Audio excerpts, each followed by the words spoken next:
Hey there everybody, this is Brad coming at you from southwest Fort County, Kansas here. It is September the 5th, 2015. Things are kind of winding down here in the garden, but I wanted to start making a couple of videos here just to kind of, well, for my own personal benefit, really, and also to kind of show you some things that I've got going on here.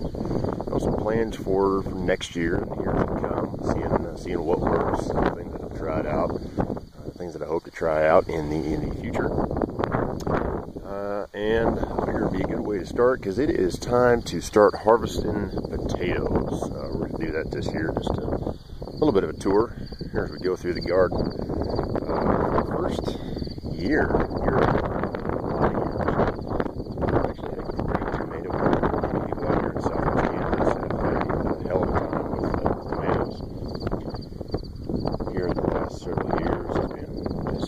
abnormally hot and windy and dry, and it's just been rough. A lot of people out here have just kind of stopped even trying to grow tomatoes.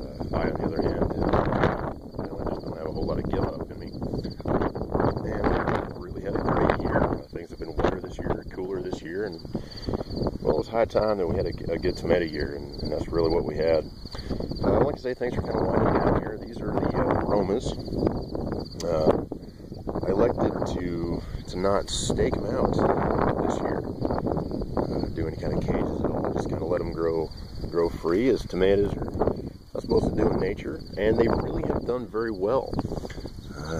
Haven't had any trouble with disease or anything getting onto them at the at the bases where they're laying on the ground. They're in a kind of a state of winding down, but as you can see, there's a whole lot of green tomatoes left out here. A lot more red ones coming up. My peppers have not been the greatest. They're pretty good. These are supposed to be about twice the size that they're getting, but they have been delicious. They've all been bearing, except for this one on the end here. He's been, this hadn't been doing very much at all. But I've gotten peppers off all of them so far. They've been keeping me in peppers good. They came out with steak. I plan on making some fajitas here later on. Another tomato bed that is overgrown, but really hasn't been quite as productive. You see, there's not quite as many red tomatoes in there. The strawberries, as we come in here now, I grew up out here with my grandmother. My mother had just had an amazing strawberry bed that was probably a quarter of an acre. Some of my earliest memories are picking strawberries out there in just the massive, beautiful green bed. But out here on the farm, I've been having a heck of a time getting a good tomato bed, a good strawberry bed started. These were all planted last year. The ones that actually came back up, haven't been a whole lot of them, but that is the first year that I've had strawberries 2 years in a row. And here just a week ago, they were all very, very yellow. You see here, kind of like this was, a little bit of bug eating there. And then I decided to just throw down some more fresh green grass clippings to mulch that out, and they really just greened up and sort of took off. So hopefully that'll give them the extra jolt they're going to need for next year. And well, in the perfect world, I'll have about 4 times as many strawberries next year. We'll see how that goes.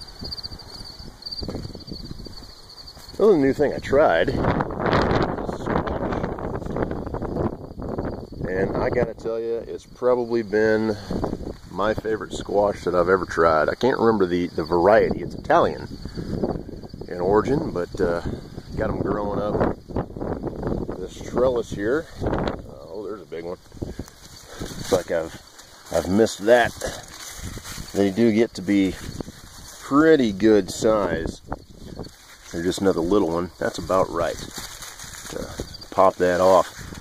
This thing I like about these is this is all meat. It's nothing but meat. You get down here to the, well, I'll show you on this one. Here to the bottom, just a little bitty seed pod, kind of down in there.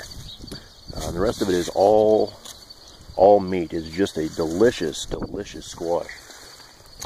And it's really just been going gangbusters up this trellis. I picked one yesterday here that was actually hanging about halfway down. It was pretty massive. We ate it last night. It was delicious. The asparagus, like always, is more of a hedge than anything. This here, I tell you, it's some of this stuff is 8 feet high. It's a lot taller than I am, and I'm 6'2". Just amazing, the asparagus that I've gotten. And this bed is 5 years old. Since I planted these crowns, they have just been doing amazing. Now these tomatoes over here, a little bit different. This is a variety that I tried this year that are called Abu Rawans. They come from the Middle East, actually. And I figure if a tomato can thrive in the deserts of the Middle East, it ought to be able to do pretty good in southwest Kansas. And they really, really have been doing amazing. Look how loaded these are. It's early September now. They don't get very big, but they have got just an amazing, wonderful tomato flavor that is just robust and unlike anything else I've ever had. I've got 6 of these plants growing. They are, well, spiderweb. They have gotten just wonderful in size. They are full, they are lush, and I'll tell you, this is a tomato that is going to be an absolute keeper. I can't wait to try these again next year. Hopefully I'll be saving some seed, and we'll see how they turn out. Well, I did say we're going to start harvesting some potatoes, so let's get started on that, or the potatoes rather. The potatoes turned up very well this year. I tried something new. Many of you have probably seen old Mr. Paul Gauchi, who's got his Back to Eden YouTube kind of channel, and suggested burning the potatoes in wood chips. And I tell you, that has been just fantastic for me.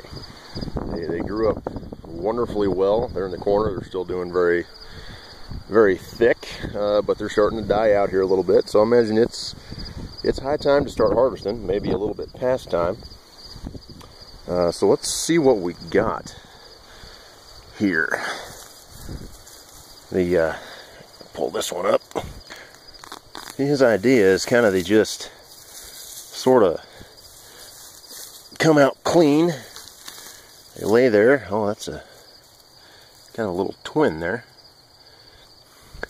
Hey, look how clean those are coming out. What else we got down? Oh, there's another one. And some of the new potatoes that I'd harvested out here earlier on in the season were just delicious. I'm already very, very sold on this particular, oh, look at that one. On this method for growing potatoes. Well, look at that. This is just, that's a dirt clod. This is just this one hole here. My goodness.